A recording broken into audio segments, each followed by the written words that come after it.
ok? Então passo a palavra para a professora Sueli e desejamos a todos um ótimo trabalho. Obrigada, Verena. Quero começar por agradecer o convite para estar aqui com vocês hoje. Quero cumprimentar todo mundo que está aqui. E como a Verena disse, eu não quero fazer um monólogo aqui, mas quero, se a gente puder estabelecer um diálogo, vai ser muito mais produtivo para todo mundo. Eu venho comentar com vocês uma coisa que eu tenho estudado, a partir da teoria histórico-cultural, a partir dos estudos do Vygotsky e de um monte de autores que se seguiram a ele. Eu tenho estudado também a questão da aquisição da cultura escrita. E é sobre isso que eu quero conversar com vocês hoje. Eu vou começar, na verdade, recuperando um pouco, para a gente ter fundamento para discutir, porque quando a gente fala de cultura escrita, nós vamos ter que conversar com pais. Nós vamos ter que debater com colegas. E para isso nós temos que ter fundamentos. Eu trabalho há um pouco mais de 40 anos com formação de professores e a minha grande tese, a minha grande questão que eu tenho discutido, defendido, sobre a qual eu tenho trabalhado, é que enquanto nós, professores e professoras, não tivermos uma teoria pedagógica por nós apropriada, nós vamos ser aquilo que o Chico Buarque fala na música dele, como muamba perambulando nas ondas do mar.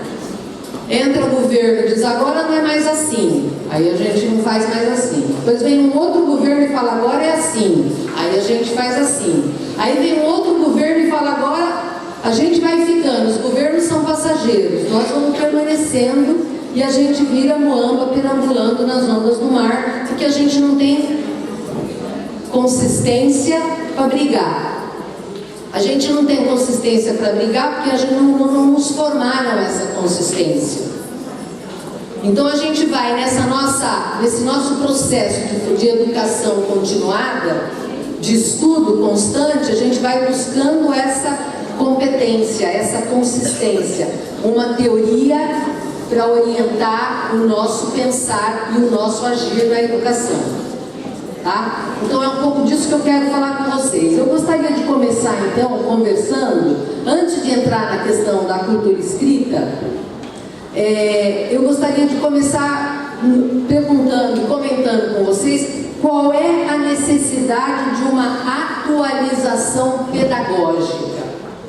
Por que aqui em Bituba, lá em São Carlos, onde eu moro, lá em Marília, onde eu trabalho, lá em São Paulo, onde eu tenho assessorado a Secretaria Municipal de Educação, se tem falado de atualização pedagógica? É modismo? É uma nova moda? Porque agora lá em Bituba estão fazendo atualização pedagógica, então aqui em São Paulo nós vamos fazer também. É modismo ou é uma necessidade real? E se é uma necessidade real, de onde vem essa necessidade? Faz muito pouco tempo que a gente faz pesquisa em educação. A pesquisa em educação, pelo mundo afora, mas no Brasil, eu vou localizar mais para vocês, ela começa no finalzinho dos anos 70, mais especificamente nos anos 80, quando se implanta pelo país afora os programas de pós-graduação em educação. Antes disso, quem fazia pesquisa, quem falava sobre educação, eram os médicos e os psicólogos. O médico que via as crianças individualmente no consultório de pediatria, da clínica, e os psicólogos que viam as crianças individualmente nos laboratórios de psicologia. Olhavam para as crianças e faziam teorias sobre como as crianças aprendem, quem são as crianças, como elas pensam. Desde que nós começamos a implantar, no final dos anos 70, os cursos de pós-graduação em educação, nós começamos a ter gente igual a gente, professor, professora, pedagogo, pedagoga, professor de história, de matemática, de geografia, etc., fazendo pesquisa em educação por conta do título. Quem faz um mestrado precisa fazer uma pesquisa, quem faz um doutorado precisa fazer uma pesquisa em educação.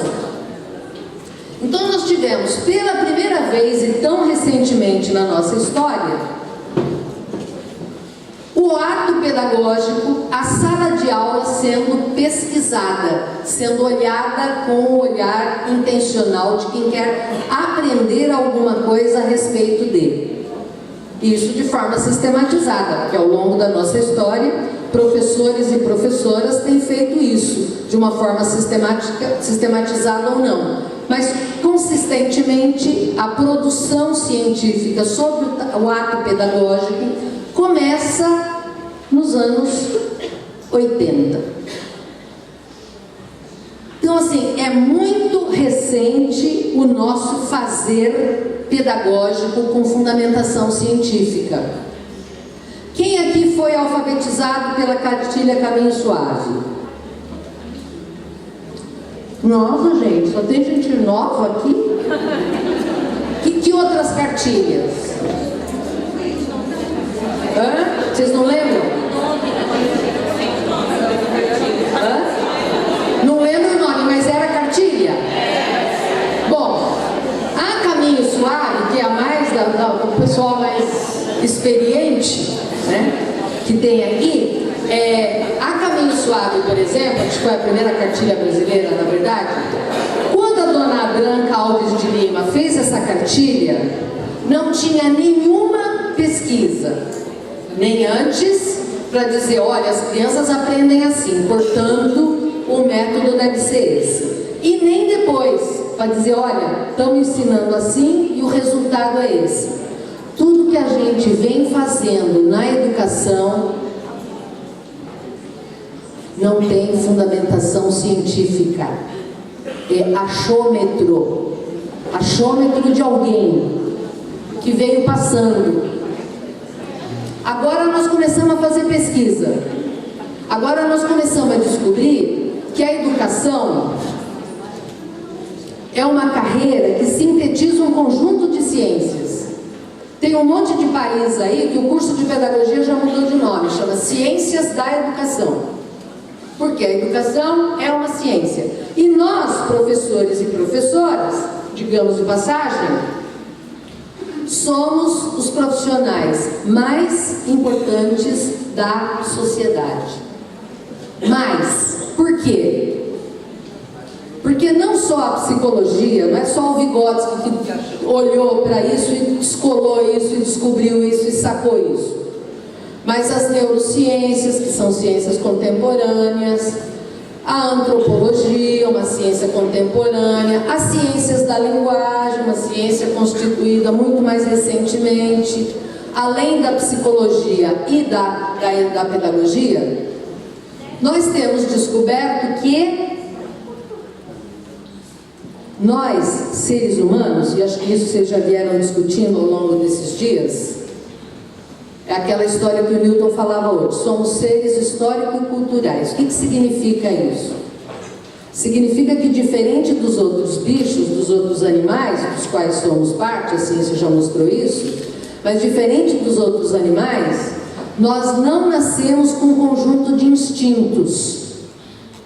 A nossa genética é uma coisa muito sofisticada, mas ela não dá conta daquilo que nós somos enquanto inteligência e personalidade.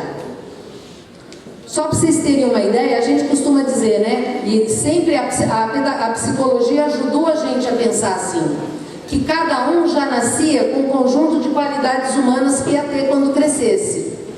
Então a gente fala assim, meu filho puxou para o meu avô, que ele nem conheceu. A minha irmã puxou para minha tia, puxou, a gente fala, usa isso, não usa? Ninguém puxou para ninguém. O que a ciência mostra? Que tudo o que a gente a gente aprendeu ao longo da vida. Por isso que a gente é ser histórico e cultural, porque a gente nasce num tempo histórico, e isso condiciona a forma como a gente é, e a gente nasce numa cultura, num conjunto de pensares, de formas de agir, de certos e de errados, né, de valores, de sentimentos, e isso conforma quem a gente é.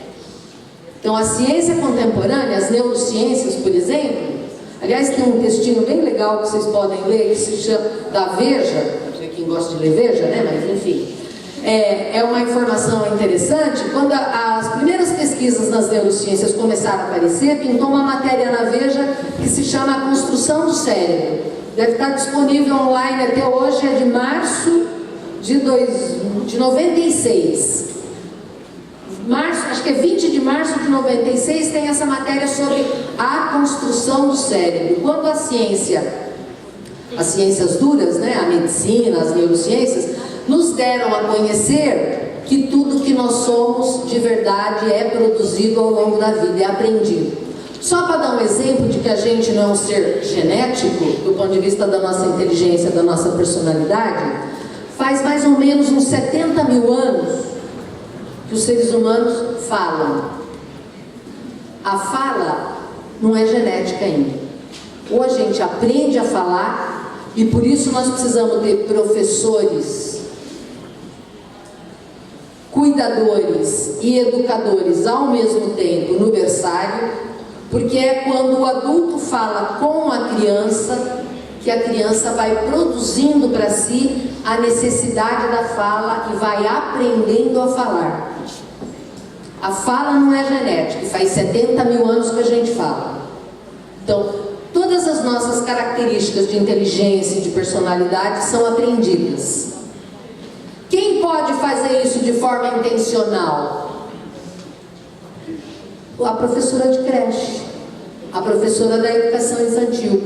É isso que nos torna os profissionais mais importantes da sociedade, porque nós somos responsáveis pela formação da inteligência e da personalidade de cada uma das crianças das novas gerações que estão vindo aí.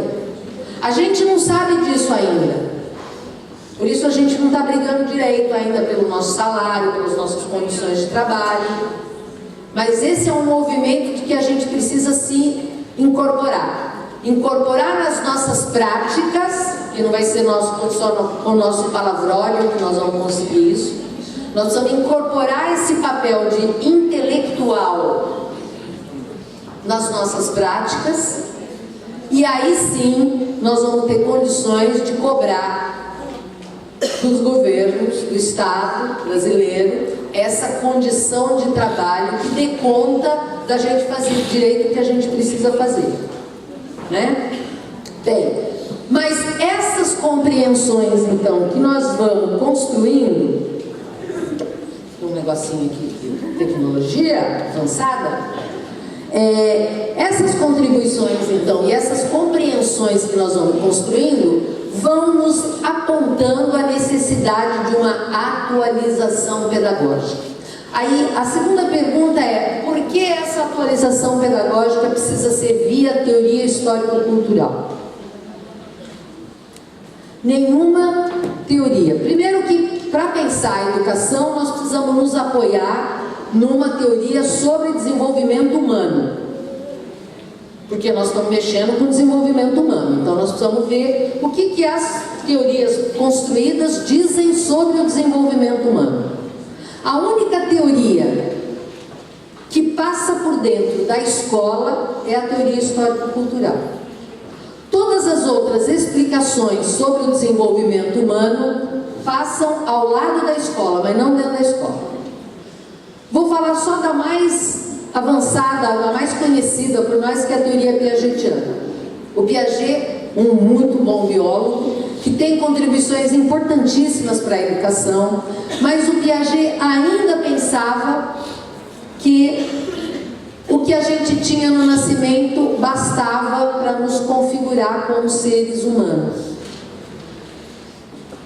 O Piaget ainda pensava que a nossa herança genética dava conta de fazer aflorar as nossas potencialidades.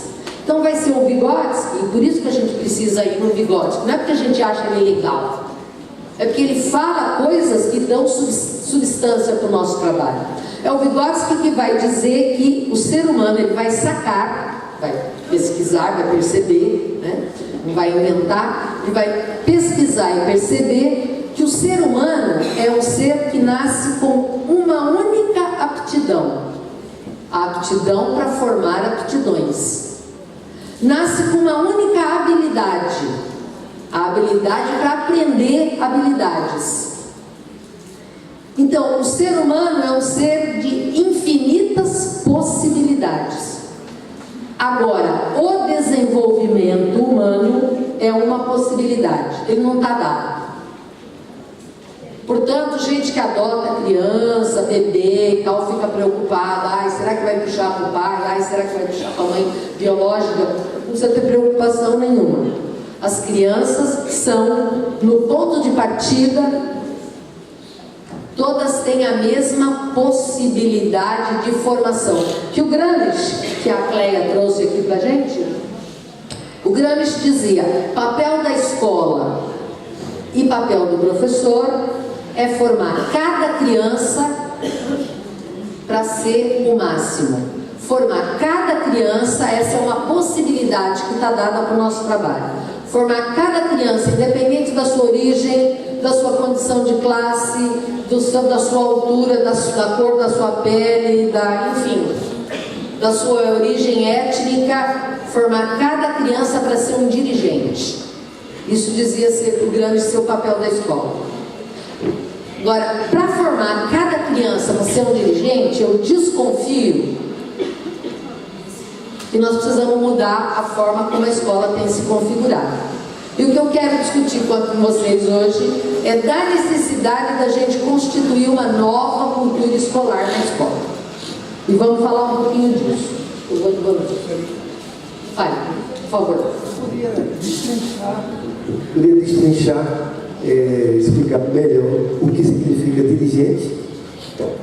Dirigente, o Gramsci não explica, bom, ele explica ao longo da obra dele, né? Mas dirigente, eu diria, não precisa ser o dirigente do país, pode ser o dirigente dos seus próprios caminhos.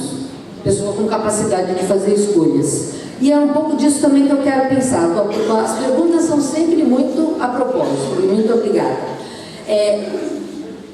O que nós precisamos formar na escola, a coisa que mais nos caracteriza como seres humanos é a nossa capacidade de pensar e de fazer escolhas. Esse é o desafio do professor na escola, formar a criança para pensar. E vamos falar um pouquinho disso mais adiante. Então nós temos, a partir dessa compreensão da teoria histórico-cultural sobre o desenvolvimento humano, nós vamos tendo que rever ou de que construir concepções com as quais nós trabalhamos. Ontem o Newton falava que na escola não tem ciência demais, né? Pelo contrário, tem ciência de menos. Na nossa formação tem teoria de menos. Eu lembro uma hora dessas um ministro da educação dizendo que a formação da gente era muito teórica. Teórica, a vovozinha. A nossa formação ela pode ser muito verbalista, mas teórica não. Teoria é o elemento que nos ajuda a tomar decisões, que organiza o nosso pensamento, que nos dá uma compreensão do processo onde a gente está metido, né? Então, de verdade, a gente precisa de uma teoria que organize o nosso pensamento. Então, quando a gente trabalha com educação, a primeira pergunta que a gente precisa se fazer é: quem é esse ser humano que está aqui na minha frente? Seja um bebê, seja uma criança de 2 anos, seja de 5 anos, seja de 10, seja de 15. Quem é esse ser humano? Como é que ele se forma para ser o que ele é? Essa é a pergunta-chave. E é a pergunta essencial que quem nos ajuda a responder e que nos responde da forma mais aberta e democrática possível é a teoria histórico-cultural. E a teoria histórico-cultural diz: o ser humano nasce com uma única potencialidade. A potencialidade para aprender potencialidades, capacidades, aptidões e formar uma inteligência e uma personalidade a partir daquilo que ele vive. Nada é predestinado. Tudo está para ser aprendido. Essa é a primeira questão. Na escola até hoje a gente vem trabalhando ainda, seja de forma implícita, seja de forma explícita, seja dizendo de forma clara, seja sem saber dizer de forma clara, a gente vem trabalhando com a ideia de que os problemas de aprendizagem são das crianças.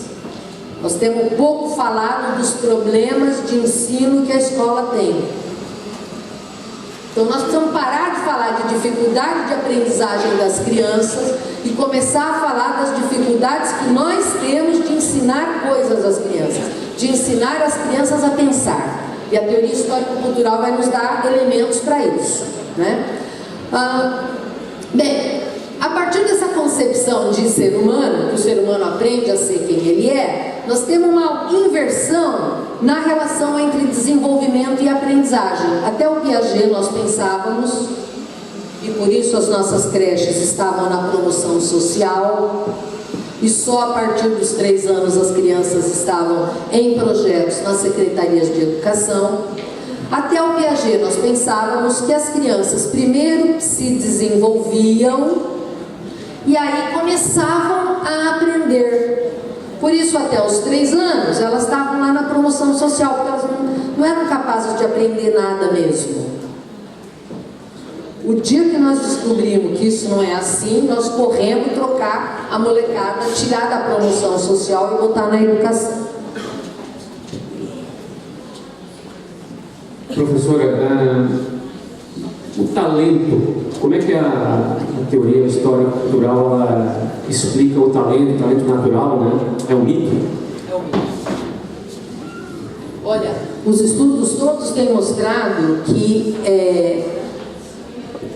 é o conjunto das... Essa pergunta ela é muito a propósito e encaixa com aquilo que eu estava falando agora. A aprendizagem, ela é o carro-chefe do desenvolvimento. E a aprendizagem é o quê? A aprendizagem é toda a relação que o sujeito, desde que nasce, pode ser até que pesquisa em ciência é sempre assim, pode ser até que antes de nascer, a gente não sabe muito dessa história ainda de vida intrauterina, mas desde que nasce, o Vygotsky usa uma imagem que eu acho bárbara, ele diz, o primeiro ato humano, quando nasce o bebê, de você pegar o bebê e trazer para ser amamentado ao seio, cria na criança uma necessidade que ela não tinha até então. Você está suprindo uma necessidade biológica de ser amamentada, de ser alimentada, mas você está criando uma necessidade social, colo, quentinho, gostoso. E ele vai dizer, então esse primeiro ato humano cria no bebê uma necessidade nova e as necessidades, os prazeres não pararão de se constituir. Né? Então assim, o que é aprender? É viver uma experiência, um toque, um olhar, um encontro, uma voz, todas as relações que a gente vai estabelecendo com tudo que tem ao redor da gente e atribuir um sentido para isso. Então assim, desde bebê, desde o primeiro momento da vida, a criança começa a acumular uma experiência que ela não é capaz de verbalizar, que ela não dá conta de dizer, olha, foi isso, isso e aquilo, mas isso vai constituindo a sua identidade. E isso vai constituindo o talento. Né? Então, essa ideia do talento natural é percebido, do ponto de vista da teoria, como um mito. Né? Tem algumas coisas que eu acho que a gente ainda precisa estudar. Por exemplo, a ciência, a medicina chinesa fala de caráter. Fala que divide as pessoas em 4 caráteres. Caráter sanguíneo, caráter não sei o quê. Assim, tem gente que é mais nervosinha, tem gente que é mais calminha. Não sei, essas coisas ainda a gente precisa descobrir mais. Mas do ponto de vista de estatística... O Mozart não era um cara excepcional. Ele vivia num lugar onde todas as pessoas... O Mozart, vocês sabem, né? Dava concertos aos 7 anos de idade. Só que ele vivia numa família em que todos eram músicos. E num tempo em que o cara ou era músico ou era pintor, ou ia ralar. Né? Então, assim, tinha toda a condição, a tendência a fazer isso. Né? Ainda para responder sua pergunta, bom, mais tarde a gente volta ali. Mas eu acho que essa questão é uma questão, quer dizer, tratar cada uma das crianças como uma possibilidade, eu acho que essa é a atitude mais democrática, cidadã e revolucionária de nós professores. Tratar cada criança como se cada uma delas pudesse ser um Mozart. O Saint-Exupéry tem um texto bonito que se chama Pequenos Mozarts Assassinados. Leiam esse textinho que vocês vão achar na internet. Lindo. Falando disso, né? De como cada criança é uma possibilidade de se tornar um Mozart, um Chico Buarque, um Caetano Veloso, né? Que essas pessoas não são excepcionais, tiveram uma educação, condições materiais de vida e de educação que levaram a isso, né? E quando a gente fala de condições materiais de vida e de educação, a gente não está falando de dinheiro. Dinheiro facilita. Mas nós não estamos falando disso. Nós estamos falando de, vamos ver já, condições afetivas. Né? Então, só para a gente não ficar pensando que o filho da minha amiga rica, lá de São Paulo, tem uma infância mais legal do que o molequinho que mora aqui na periferia de Imbituba. Isso não é verdadeiro assim. Tem muitas chances do molequinho da periferia daqui de Imbituba ter uma infância muito mais legal do que o filho da minha amiga rica lá de São Paulo, que vive com a babá, nem com o pai, nem com a mãe, vive com a babá o tempo inteiro no pé dele, né? Então, é preciso estabelecer essas relações, nós vamos falar um pouquinho disso também. Bom, mas então, essa compreensão de que a aprendizagem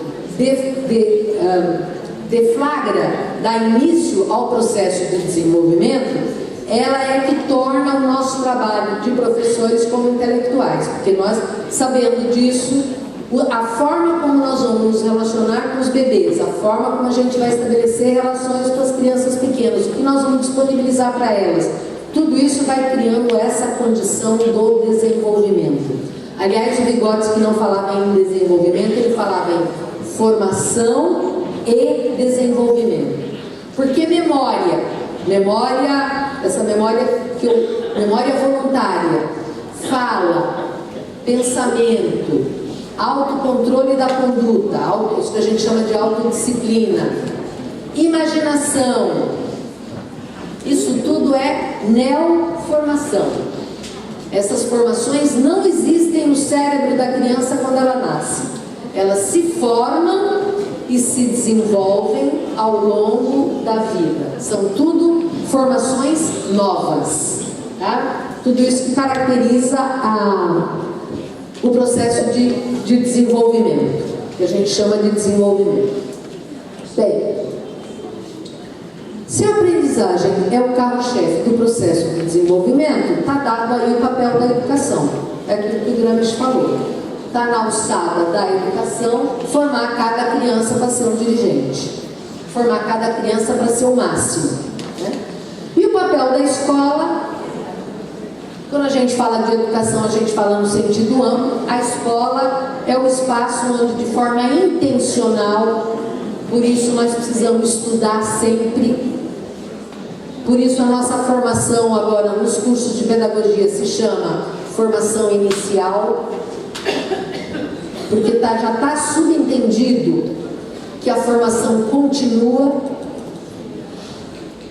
Então, o curso de pedagogia não é o fim, é o início do processo, né? O papel da escola é justamente compreender esse processo e até de forma humilde, mas solidária, contar para os pais.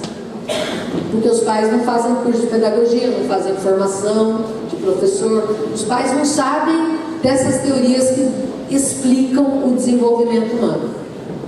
Então tem pai que ainda acha que a criança é assim, não que ela está sendo educada assim.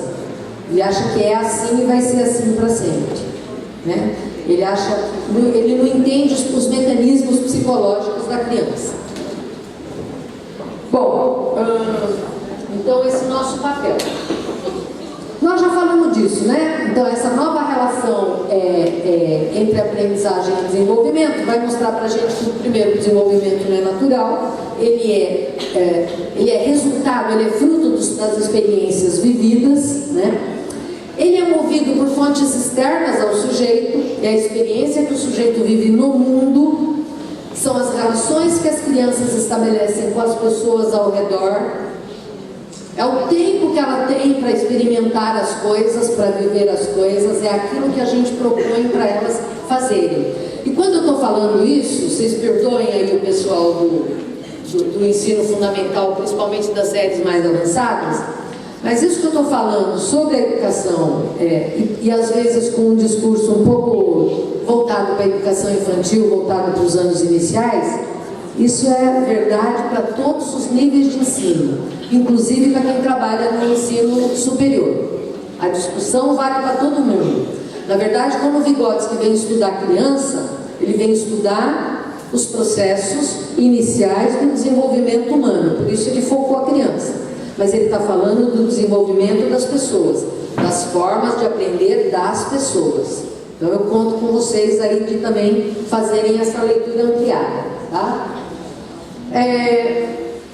E a aprendizagem, nós podemos traduzir as experiências que as crianças vivem, as experiências que os alunos vivem, são fundamentais para promover o desenvolvimento, para promover a formação e o desenvolvimento da inteligência e da personalidade, né? Então nós vamos pensar nessas experiências vividas. Outra questão fundamental que a teoria histórico-cultural, à medida que promove as pesquisas, vai colocando de ponta cabeças, é a resposta a essa pergunta: como é que as crianças aprendem? Ao longo da história humana, os seres humanos sempre se perguntaram como é que as pessoas aprendem. Então assim, teve um tempo, eu vou localizar 2 ou 3 momentos só, na Idade Média, por exemplo, né, há 1000 anos atrás, um pouco mais do que isso, se pensava que de tanto ouvir, de tanto ver, de tanto treinar, as pessoas aprendiam. Era pela repetição e pelas vias sensoriais. Aprendia pelo ouvido, pelo olho e pela mão. Quem viu aquele filme O Nome da Rosa vai se lembrar que tem uma cena que tem o professor falando na frente, os alunos grandões já andando atrás e repetindo em voz alta aquilo que o professor falava. Quem mora na escola, quem mora ali na casa onde a minha mãe mora, em Marília, na frente de uma escola de ensino fundamental, vai ver que essa tecnologia lá da Idade Média ainda está presente ali. Bá, bé, bi, bo, bu, só as meninas. Bá, bé, só os meninos. Bá, bé. De tanto ouvir, de tanto ver, de tanto treinar, a pessoa aprende. Já nos filósofos racionalistas, 1700, por aí, já se começou a descobrir que as pessoas aprendiam não porque ouviam, não porque viam, não porque treinavam, mas porque pensavam a respeito das coisas. Aí vem o Piaget, muito mais recentemente, ele vai dizer: as pessoas aprendem porque elas agem sobre as coisas, né? Então assim, tem um problema, a pessoa pensa sobre o problema, levanta tudo aquilo que ela sabe, ela observa e ela chega ao conhecimento. Aí a teoria histórico-cultural vai complexificar esse processo e, do meu ponto de vista, fecha essa questão. As pessoas aprendem quando elas estão completamente envolvidas naquilo que elas estão fazendo. Quando elas estão envolvidas com o corpo, fazendo, com a mente, pensando junto, entendendo o que eu estou fazendo. E traz um terceiro elemento que é fundamental, que é a questão da emoção, que é a questão da vontade. A gente aprende quando a gente precisa. A gente aprende quando a gente quer aprender. A gente aprende quando a gente está motivado a aprender. Mas esse motivado, esse precisado, ele precisa estar ligado a essa ideia de necessidade, de prazer, de encantamento, de querer. Então, o sujeito que aprende, a pessoa que aprende, é um sujeito ativo. Não põe já de ponta cabeças a nossa escola, pelo menos a escola na qual a gente passou, a gente ficava sentado, ouvindo o professor, que o Paulo Freire já há muito tempo discutiu isso, né? O Paulo Freire não falou com essas palavras que o Vygotsky usa, mas ele falou que a educação não podia ser uma educação bancária. Quando ele falava de educação bancária, do que ele estava falando? De alguma coisa que estava sendo depositado, e um belo dia, no dia da prova, precisaria abrir, né? Então, o Paulo Freire já tinha discutido essa questão. Aprender não é acumular. Aprender é agir sobre. Por isso, uma ideia que para a teoria histórico-cultural é fundamental é que aquilo que o Milton falava ontem, o processo de objetivação, o processo de expressão de quem aprende, precisa estar junto com o processo de apropriação. Aquilo que eu aprendo, eu não vou guardar para o Natal. Eu preciso expressar. Por isso, as múltiplas linguagens na educação infantil são tão importantes. Não apenas na educação infantil. As formas de expressão das pessoas que aprendem são fundamentais para concretizar o aprendizado. Se o aluno estudou um ponto de história, um assunto de história, foi lá, viu vários livros, comentou, o professor discutiu, teve um debate, não sei o quê. Aí ele faz uma peça de teatro lá na escola. Ou ele escreve um conto ambientado naquele tempo. Ele vai mostrar o que ele aprendeu. Ele vai objetivar aquilo que ele aprendeu.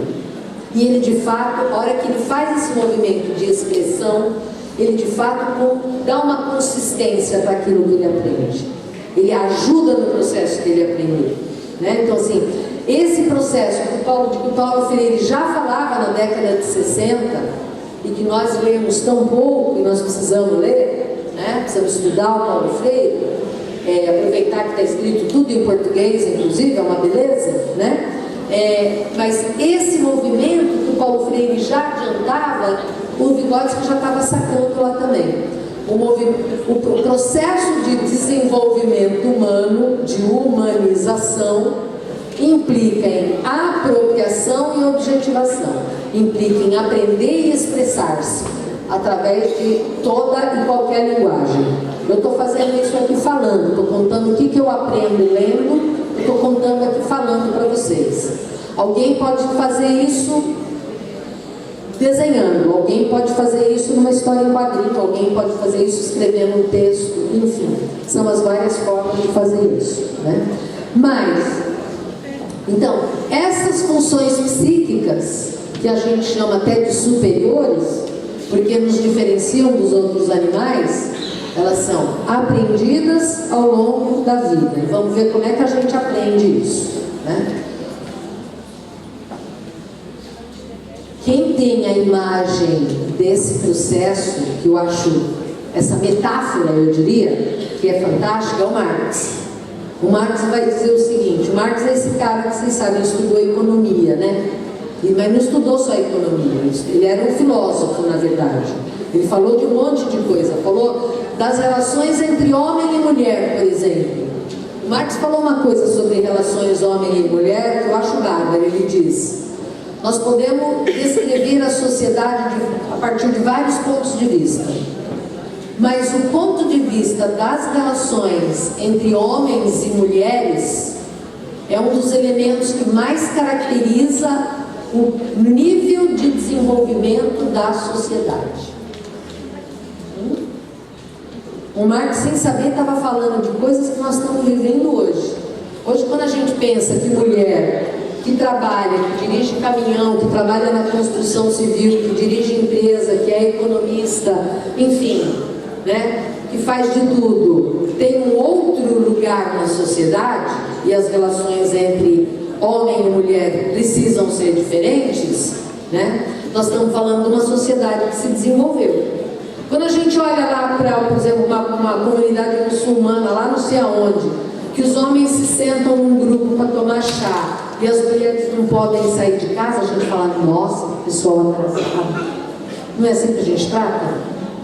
E quando a gente vê as mulheres andando, dirigindo carros, circulando, fazendo coisas, a gente fala, essa é uma sociedade desenvolvida, né? Então, ele falava isso da relação homem e mulher, e eu falo isso da relação entre criança e adulto. A forma como nós, adultos, nos relacionamos com as nossas crianças é indicador do nível de desenvolvimento intelectual, cultural, social da sociedade, né? Bem, mas essa metáfora do Marx, ele diz, se a linguagem não é hereditária, se a inteligência não é hereditária, se a personalidade não é hereditária, se a imaginação não é hereditária, se o talento não é hereditário, como é que as pessoas, as crianças se apropriam disso? Será que é pelo ouvido? Não, a gente já falou que pelo ouvido não é. Não é assim que as pessoas aprendem. Como é que funciona isso? E a metáfora que o Marx usou é fantástica. Ele diz o seguinte: a hora em que o ser humano criou qualquer objeto, que pode ser essa garrafinha d'água aqui, qualquer objeto que foi criado ao longo da nossa história, no momento em que ele foi criado também a habilidade para o uso deste objeto. A gente nem percebe, mas tem uma habilidade aqui, né? É o jeito de abrir a tampa, é o jeito de segurar essa garrafinha, porque senão daqui a pouco a água sai por cima, né? Agora estão fazendo umas garrafinhas, não sei se vocês viram, que é de... umas garrafinhas que são de um plástico super reciclável. E aí, se você pega uma garrafinha dessas aberta e pensa que é uma garrafinha de Gatorade, portanto mais firme como essa, e você segura com a mesma força, a água sai pulando para fora, né? A água sai pulando para fora. Por quê? É um outro material, tem que ter uma outra habilidade. A hora que eu crio um computador, eu crio a habilidade necessária a usar o computador. A hora que eu crio o primeiro machado de pedra, eu crio a habilidade necessária a usar este machado. E todos os objetos da cultura são assim. Criei o objeto, criei a habilidade. A habilidade não existia antes. Quem que tinha a habilidade que tem as nossas crianças hoje, muitos de vocês possivelmente, de brincar no videogame, de usar mãos fazendo movimentos diferentes e fazer uma articulação olho-mão super rápida? Quem que criou essa habilidade? Foi o próprio objeto. A existência do objeto cria essa habilidade nas crianças. É o exercício, né? Aprender a usar o objeto. Então foi isso que Marx sacou. A energia necessária, intelectual e física, para criar um objeto fica guardada nele. Na hora que eu aprendo a usar esse objeto, eu aprendo a habilidade guardada nesse objeto. Então, a cultura, desse ponto de vista, como disse o Milton ontem, tudo aquilo que os seres humanos criaram ao longo da história contém qualidades humanas, contém capacidades humanas. À medida que as novas gerações aprendem a usar esses objetos, aprendem, formam para si essas qualidades humanas. Então a cultura é a fonte das qualidades humanas. Isso diz respeito aos nossos espaços escolares, da universidade ao berçário. O que da cultura humana as nossas escolas contemplam? Eu nunca vi lugar tão feio, tão desprovido de cultura quanto as nossas salas de aula. A sala de aula onde eu trabalho, ela tem um interruptor, uma cortina para levantar, uma janela para abrir, cadeira para sentar, uma lousa e uma mesa. Do ponto de vista da cultura, esse é um lugar pobre. Pobre. Diferente da biblioteca, diferente dos laboratórios, diferente do ateliê do artista, diferente das casas da gente, onde tem um monte de coisas para fazer, para experimentar e para aprender isso. O espaço das nossas escolas precisa ser diferente. Ele precisa contemplar o conjunto da cultura humana. Hoje à tarde a gente vai ver uns slides para conversar um pouco sobre isso, né? Então a cultura é um elemento fundamental. Como dizia o Paulo Freire, ela não pode estar escondida atrás do professor, que fala sobre a produção cultural da humanidade. Não dá para ter tudo, então as coisas mais significativas e importantes precisam estar presentes, ou na escola, ou a gente sai da escola para encontrar lá fora. Mas esse encontro das crianças com a cultura, nas suas máximas possibilidades, depois podemos falar um pouco sobre isso, precisa estar presente. E o professor onde fica? O professor é o organizador da experiência da criança. É o professor que apresenta a cultura. É o professor que traz para a escola os objetos culturais para serem apropriados pelas crianças. É o professor que traz a música, é o professor que traz o cinema, é o professor que traz a fotografia, que traz o balé, que traz o baile, que traz a dança. E aí, gente, uma coisa super importante. Não o que a televisão mostra. Porque a televisão, o problema da televisão é fazer a nossa cabeça e vender. Nós precisamos procurar a cultura na nossa comunidade local. Que pais que tocam instrumentos?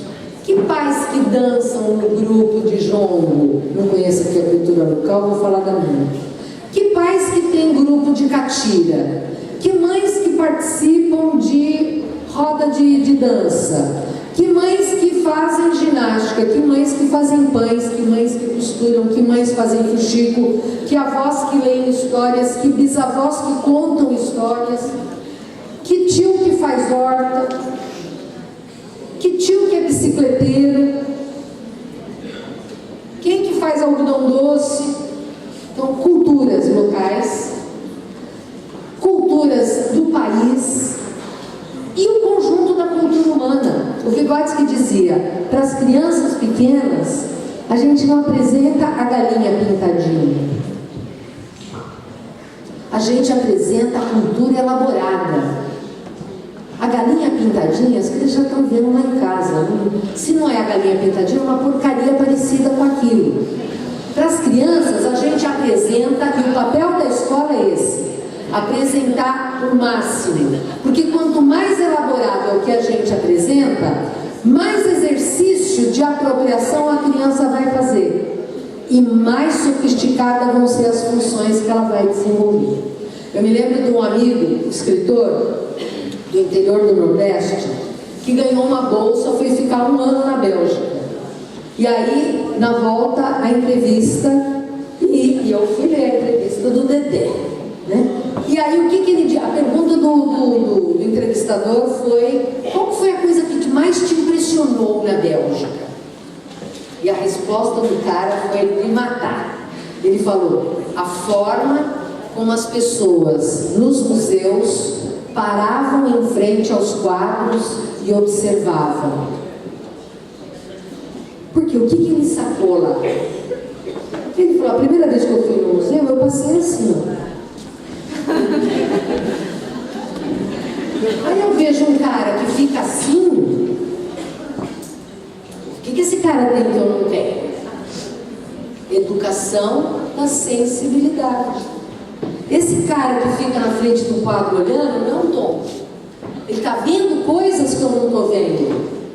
Ele tem uma educação do olhar para perceber cor, forma, o que o autor quis dizer com aquilo, como que o cara... Então, assim, educação de sensibilidade. Hoje a gente leva as nossas crianças da educação infantil, tem uma escola lá em São Carlos que eu acompanho, na periferia mais pobre da cidade, as crianças mais ferradas da cidade.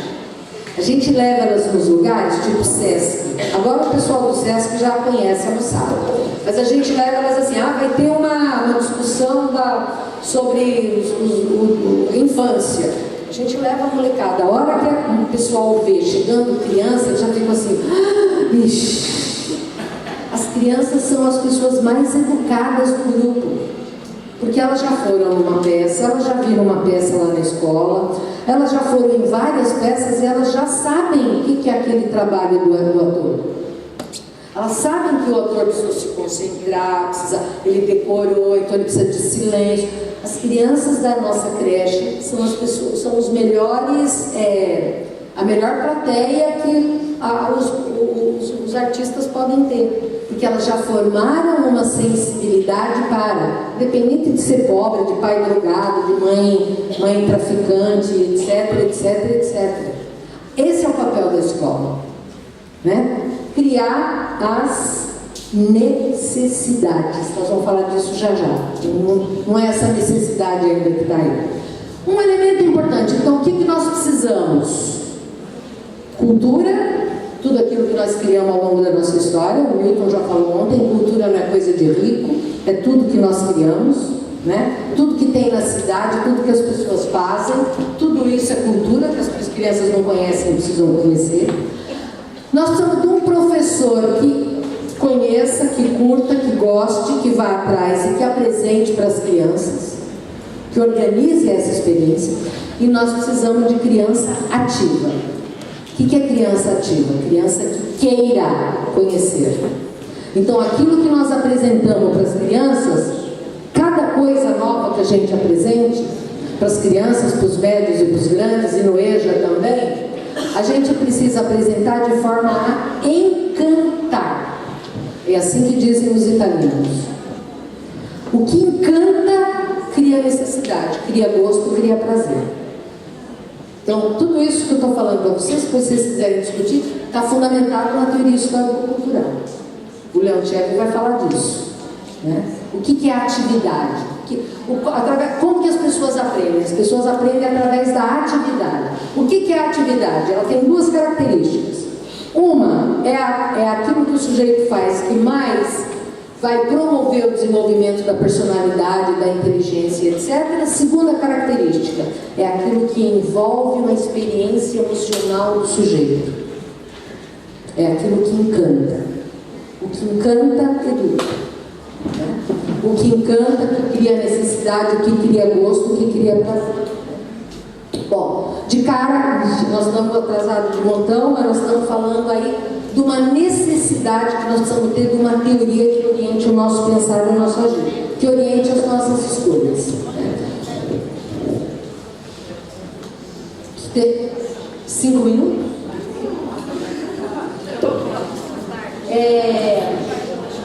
Bom, já estamos falando aí, vamos deixar a gente já vem discutindo quanto que o afetivo e o cognitivo são inseparáveis. E eu quero só aproveitar essa ideia para dizer isso.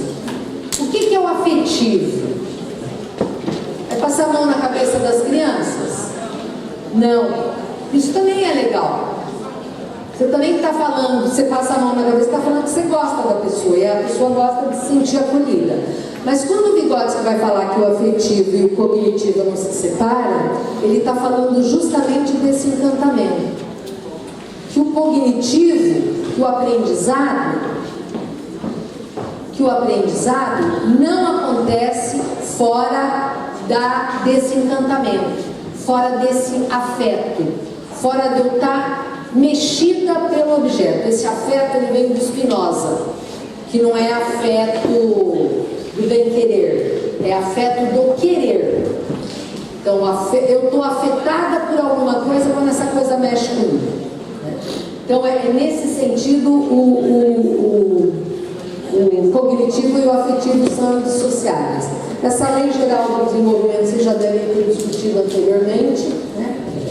Então, é nessa relação articulada que eu chamo desse triplo protagonismo, onde tem professor que apresenta a cultura para as crianças, a cultura presente e a criança com vontade de aprender. Esse é o elemento que vai explicar o processo de aprendizagem.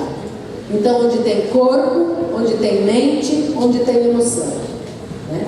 A criança que aprende, ou a pessoa que aprende é sujeito e não objeto dos processos. E para ser sujeito, ela precisa participar das decisões, do planejamento, da avaliação. Ela precisa fazer escolhas, ela precisa tomar decisão, ela precisa ter iniciativa, ela precisa ser parte desse processo. Podemos conversar então um pouco à tarde sobre o desenvolvimento desses processos e como a gente faz isso. E daí vamos entrar na cultura escrita, tá?